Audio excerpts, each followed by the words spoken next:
ധ്യാൻ ചേട്ടനെ നമ്മളെല്ലാവരും ഇങ്ങനെ ഇൻ്റർവ്യൂസിലൂടെ ഇങ്ങനെ കണ്ട് ഇൻ്റർവ്യൂ സ്റ്റാർ എന്നൊക്കെയാണ് പുള്ളിക്കാരനെ വിളിക്കുന്നത്. YouTube star. ഓക്കെ. അപ്പം ധ്യാൻ ചേട്ടൻ ബേസിക്കലി ഒരു ഫുഡിയാണെന്നാണ് തോന്നുന്നത്. ഒരു ഫുഡിയായ എനിക്ക് ധ്യാൻ ചേട്ടൻ്റെ ഇപ്പോഴത്തെ ഈ ഒരു മേക്ക് ഓവറിൻ്റെ വേദന ശരിക്കും നന്നായിട്ട് മനസ്സിലാവും. ആക്ച്വലി ഞാനും അത് ഏറെക്കുറെയൊക്കെ അനുഭവിക്കാറുള്ളതാണ് ചില സമയങ്ങളിൽ നമുക്ക് ഈ ഒരു ബോഡി കോൺഷ്യസ് ആവുന്ന ടൈമിൽ. അപ്പോൾ ധ്യാൻ ചേട്ടനോട് ആദ്യം ഇത് പറഞ്ഞ സമയത്ത് പുള്ളീൻ്റെ ഒരു റെസ്പോൺസ് എങ്ങനെയായിരുന്നു? അല്ല, ധ്യാന് പറഞ്ഞപ്പോൾ തന്നെ അത് ഞാൻ കുറച്ചോളാന്ന് പറഞ്ഞു. ഭയങ്കര കോൺഫിഡൻ്റ് ആയിട്ടാണ് പറഞ്ഞത്. പക്ഷേ പിന്നെ എന്തായിന്ന് വെച്ച് കഴിഞ്ഞാൽ അവൻ വിചാരിച്ച സ്പീഡിൽ ഇത് നടക്കുന്നുണ്ടായിരുന്നില്ല. അതിൻ്റെ മെയിൻ കാര്യം എന്ന് പറയുന്നത് ഷൂട്ട് കണ്ടിന്യൂസ് ആയിട്ട് നടക്കുമ്പോൾ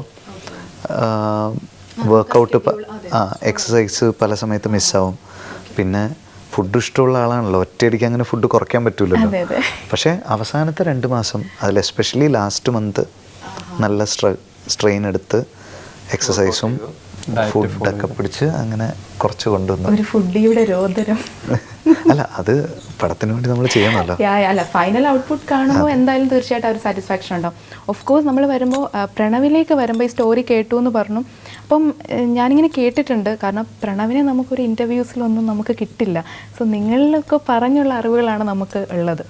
അപ്പം പുള്ളി ഇങ്ങനെ ഓരോ ഫിലിമിന് വേണ്ടിയിട്ട് പുതിയ കാര്യങ്ങൾ പഠിക്കുക അങ്ങനെയൊക്കെയുള്ള കാര്യങ്ങളുണ്ട്. അപ്പോൾ ഇതിനകത്ത് എന്തെങ്കിലും പ്രത്യേകമായിട്ടുള്ള ഒരു ട്രെയിനിങ്ങോ ലൈക്ക് കുറേ ലേയേഴ്സ് ഉള്ള ഈ ഒരു ക്യാരക്ടർ എടുക്കാൻ വേണ്ടി പുള്ളി കുറച്ച് എന്തെങ്കിലും ലൈക്ക് ട്രെയിനിങ് അങ്ങനെ എന്തെങ്കിലും കൈൻഡ് ഓഫ് സ്ക്രിപ്റ്റ് ഫുള്ള് പഠിച്ച് അത് വായിച്ച് പഠിച്ച് ഫുൾ തറവായിട്ടാണ് സെറ്റിലേക്ക് അപ്പു വരുന്നത്. പിന്നെ ഇതിൽ അപ്പു ചെയ്യുന്ന ക്യാരക്ടർ ഇപ്പോൾ സിനിമ കാണുമ്പോൾ മനസ്സിലാവും, ആ ക്യാരക്ടറിനൊരു സ്കില്ലുണ്ട്.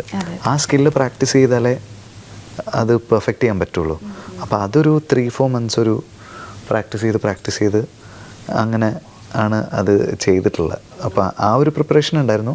അതുകൂടാതെ ഇതാണ് മെയിനായിട്ട് സ്ക്രിപ്റ്റ് കാണാപ്പാടമാണ് ആൾക്ക്. അപ്പം നമുക്ക് ഏത് സീൻ ചെയ്യണം എന്ന് പറഞ്ഞു കഴിഞ്ഞാലും അങ്ങനെ കൺഫ്യൂഷൻസ് ഒന്നുമില്ല. അപ്പോൾ ഇതിൻ്റെ ഇടയിൽ എനിക്കൊരു ക്യൂരിയോസിറ്റി, ഈ മധുപകരു എന്നുള്ള സോങ്ങിൻ്റെ ഇടയ്ക്ക് നമ്മൾ കമ്മിങ് ടു നമ്മുടെ മ്യൂസിക് ഡയറക്ടറിലേക്ക് വരാണ്.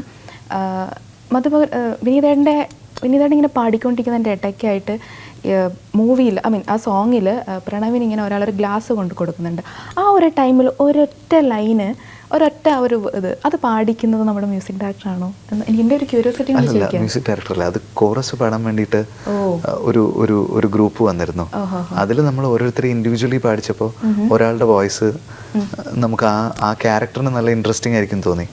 അപ്പോൾ പുള്ളീനെ സ്ട്രെയിറ്റ് അവേ റെക്കോർഡ് ചെയ്തതാണ്. ഓക്കെ. അപ്പോൾ എന്തുകൊണ്ടാണ് അമൃത്തിൻ്റെ പാട്ടുകൾ കേട്ടിട്ട് തന്നെയാണ്.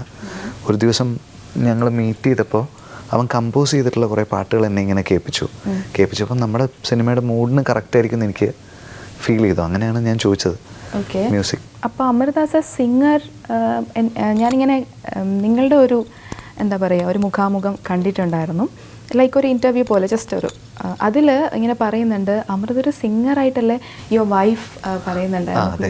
പക്ഷെ എനിക്ക് പാടാൻ വേണ്ടിയിട്ടുള്ള ആഗ്രഹം കൊണ്ടാണ് വന്നതെന്ന് എനിക്കറിയില്ല. എന്നെ പാട്ടുകൾ കേൾപ്പിച്ചപ്പോൾ ഞാൻ വിചാരിക്കുന്ന അമൃത കമ്പോസ് ചെയ്ത പാട്ട് തന്നെയാണ്.